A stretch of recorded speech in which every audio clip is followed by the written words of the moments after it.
उम्मीद करता हूँ आप सब खैरियत से होंगे और आज जो जंग का मैदान था उसमें आप लोग अपने कैपिटल को बचाने में कामयाब हो गए होंगे। अगर नहीं हुए तो कोई बात नहीं, इंशाल्लाह आगे हो जाएंगे। यही मार्केट है और यही मार्केट की खूबसूरती है कि मार्केट ऊपर भी जाती है, नीचे भी आती है। बस ये है कि हमें टाइमली बेसिस पे पता होना चाहिए कि हमने क्या करना है। अगर अभी तक आपने मेरा व्हाट्सएप ग्रुप ज्वाइन नहीं किया, जो कि बिल्कुल मुफ्त है, आप उसको ज्वाइन कर सकते हैं। मैं लिंक उसका डिस्क्रिप्शन में और चैनल बायो में डाल दूँगा। मैं अपने मेंबर्स को टाइमली बेसिस पे डेली मार्केट टाइम में बताता रहता हूँ कि इंडेक्स की क्या सूरत हाल है और हमने क्या स्ट्रेटजी आगे रखनी है। सो आप उससे ज्वाइन कर सकते हैं। सबसे पहले चलते हैं, कुछ हमारे पास न्यूज़ है। माड़ी की न्यूज़ है कि उसका नाम चेंज करके माड़ी एनर्जीज लिमिटेड कर दिया गया है, माड़ी पेट्रोलियम से। इसके बाद हमारे पास जो नेक्स्ट है वो ओजीडीसी की न्यूज़ है, और जो कि ओजीडीसी के होल्डर्स के लिए बहुत अच्छी न्यूज़ है कि इसका शेयर जो है वो 335 को टच करेगा दिसंबर 25 तक।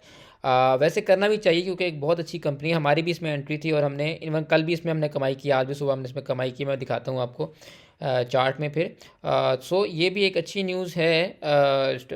बेसिकली ये डिविडेंड देने वाला स्टॉक है और इसने जो है इसकी एक अच्छा फ्यूचर है। तो मुझे भी उम्मीद है कि ये अगर चला तो अभी भी इसने नो डाउट बहुत अच्छा परफॉर्म किया है 2024 में।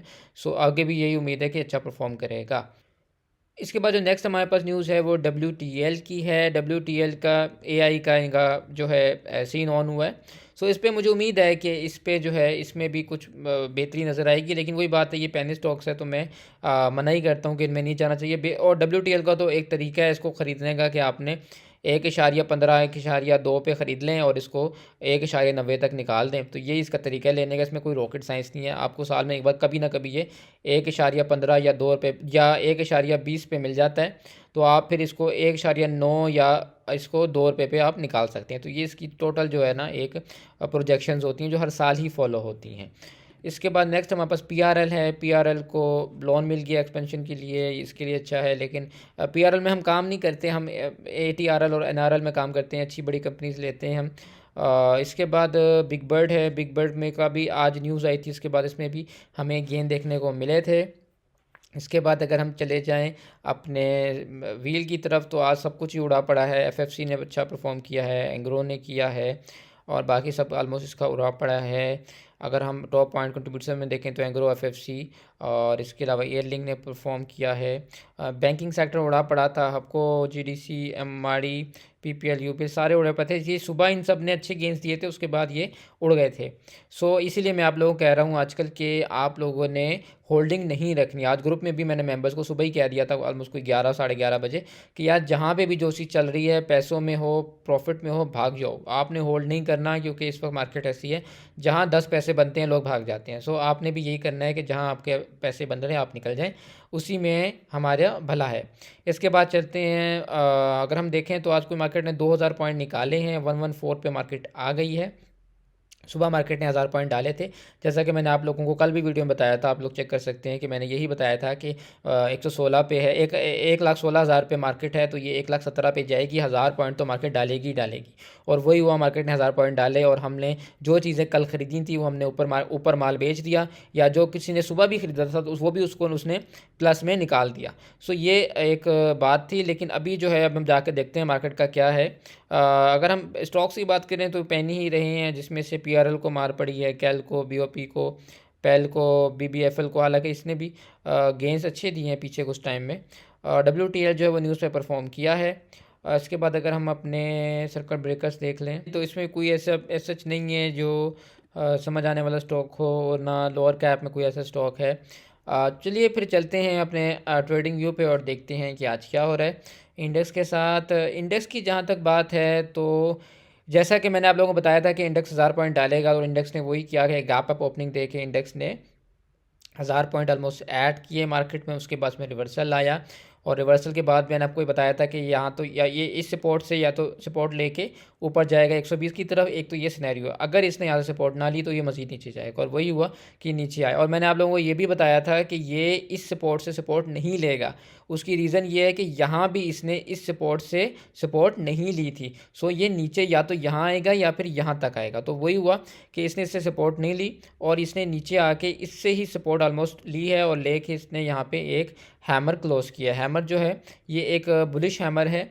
सो उम्मीद है कि मार्केट यहाँ से ऊपर जा सकती है, लेकिन एक बात याद रखें कि जैसे कि एक डाउन टर्न मार्केट ऊपर से शो कर रही है, तो मुझे यही लगता है कि अगर यहाँ से मार्केट ऊपर गई तो एक तो ये आके 116 को टेस्ट कर सकती है और यहाँ से ये वापस रिवर्सल लेके इधर आके कहीं पे सपोर्ट ले सकती है, या फिर 12,000 1,12,860 870 पे जाके कोई सपोर्ट ले सकती है। ठीक है, दूसरा तरीका क्या हो सकता है? दूसरा सिनेरियो ये हो सकता है कि इंडेक्स यहाँ से निकले और यहाँ से ऊपर जाए और ऊपर जाके इसको टेस्ट करे।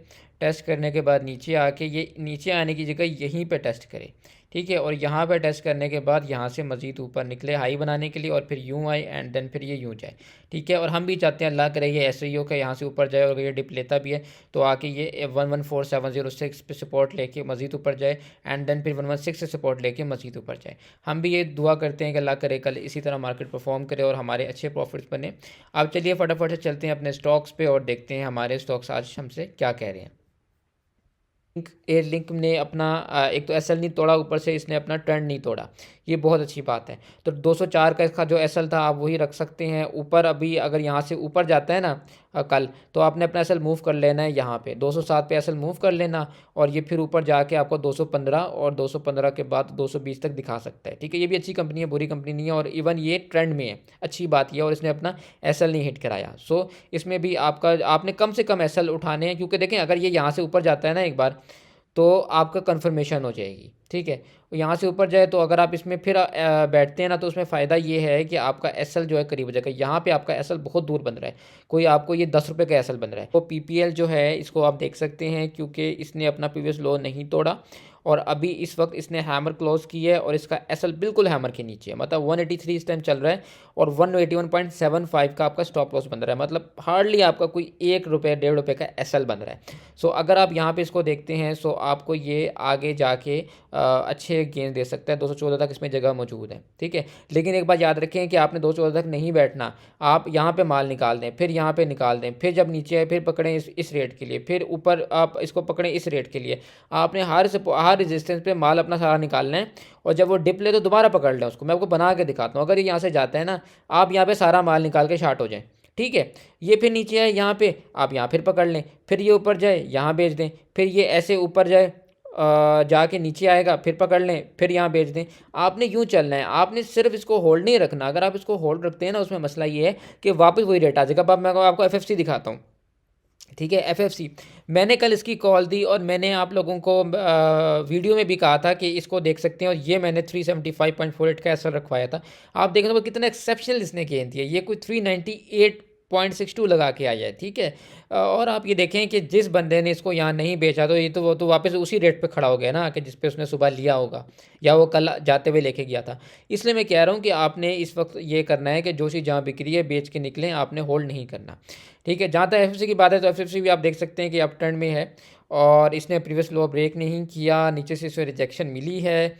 375 का एसएल है, लेकिन अब क्या करना है? ठीक है, वो ये एसएल तो उस बंदे के लिए था ना जिसने लिया हुआ है ऑलरेडी। अगर आपने न्यू बाइंग करनी है तो आप अभी इसमें ऐसा करें, रुकें, इसको आप जाने दें यहाँ से ऊपर। अगर सुबह ये मार्केट में यहाँ से ऊपर निकलता है ना, तो अपना एसएल आपका करिए, क्योंकि देखें अभी आपका 375 का है, 383 पे खुलेगा, तो आपका 7 रुपये का है, 7-8 रुपये का एसएल बन रहा है। इतना बड़ा एसएल मैं कभी भी रिकमेंड नहीं करता। इसको जाने दें ऊपर, ये यहाँ से निकलेगा, ये यूँ जाएगा ऊपर, और यहाँ जाके इसको टेस्ट करेगा, मार खाएगा, नीचे आएगा, फिर ऊपर जाएगा। आपने क्या करना है, जब ये मार खा के नीचे आ रहा हो, चुप करके अपना एसएल यहाँ पे रख के इसमें बैठ जाएं। हिट होता है तो 1 रुपये 2 रुपये का एसएल हिट होगा, नहीं हिट होता तो ये ऊपर जाएगा, 390 को फिर टच करेगा और 405 के पास चला जाएगा। स्टॉक बहुत अच्छा है, कंपनी बहुत अच्छी है, इसकी बोर्ड मीटिंग आने वाली है, और डिविडेंड भी मुझे उम्मीद है कि बहुत अच्छा ये लोग देंगे। सो ये एक बहुत तगड़ी कंपनी है, फ्यूचर इसका बहुत ब्राइट है, तो इसको इस तरह से आप देख सकते हैं। इसके बाद है पोल भी एक अच्छी कंपनी है, अच्छा डिविडेंड देने वाला स्टॉक है, फंडामेंटली बहुत तगड़ा है। इसमें क्या करना है, देखें पोल ने भी अपना एसएल हिट नहीं किया। ठीक है, इसका जो एसएल था वो अभी तक इंटैक्ट है, इसने एसएल हिट नहीं किया। अगर आप एक स्विंग खेलना चाहते हैं तो स्विंग के लिए अच्छा स्टॉक है। 618 का एसएल है, 622 पे है, 4 रुपये का टोटल एसएल है। अगर आप लेते हैं तो, और यहाँ से ऊपर जाता है सुबह, तो बेशक आप इसको लेके इसका एसएल मूव कर लेना यहाँ से इधर पे। 620 के पास, ठीक है। आपका एसएल ही कुछ नहीं होगा, 2-3 रुपये भी ऊपर डालता है ना तो आप अपना एसएल यहाँ मूव कर लेना, 620 पे हिट हो तो बाहर आ जाए, नहीं होता तो बैठे रहें। और ये ऊपर जाएगा तो इसमें वापस जो जगह मौजूद है वो मुझे 650 और 670 और ये इवन 690 तक की जगह मौजूद है। तो स्विंग के लिए एक अच्छा स्टॉक और फंडामेंटली भी अच्छा है और डिविडेंड देने वाला स्टॉक है। मैंने आज भी मेंबर्स को रिस्की ट्रेड दी थी, मैंने कहा था रिस्की कॉल है। उसकी रीज़न ये है कि मार्केट हमारी अभी थोड़ी सी जो है रिस्की है, ऊपर से स्टॉक जो है वो डाउन ट्रेंड में है। डाउन ट्रेंड में स्टॉक्स में रिकमेंड नहीं करता, ठीक है। लेकिन यही होता है कि अगर अप ट्रेंड में स्टॉक हो तो उसके चांसेस ज़्यादा होते हैं ऊपर जाने के। डाउन ट्रेंड का ये होता है कि 50-50 होता है, वो अपना एसएल भी तोड़ सकता होता है। गंदारा मुझे नज़र आ रहा था कि इसने एक बॉटम यहाँ लगाया 23 दिसंबर को, फिर एक इसने लगाया 30 दिसंबर को और आज इसने एक 8 जनवरी को लगाया है।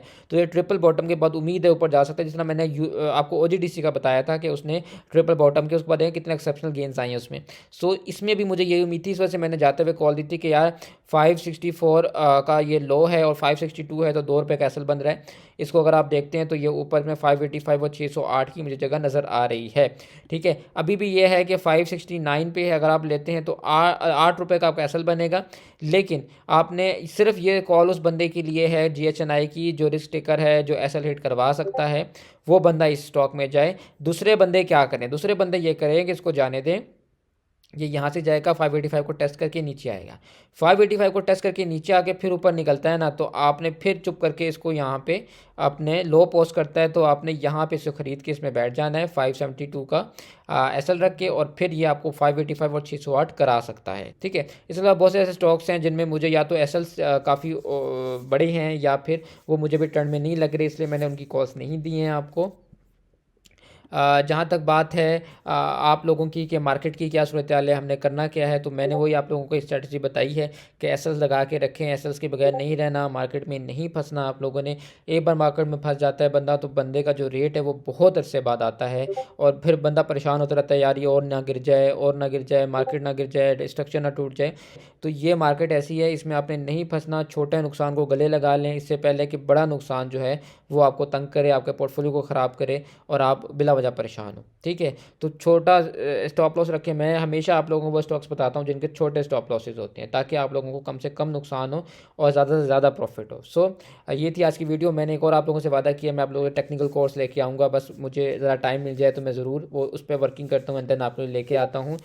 मिलते हैं आपसे नेक्स्ट वीडियो में, तब तक के लिए take care and good bye.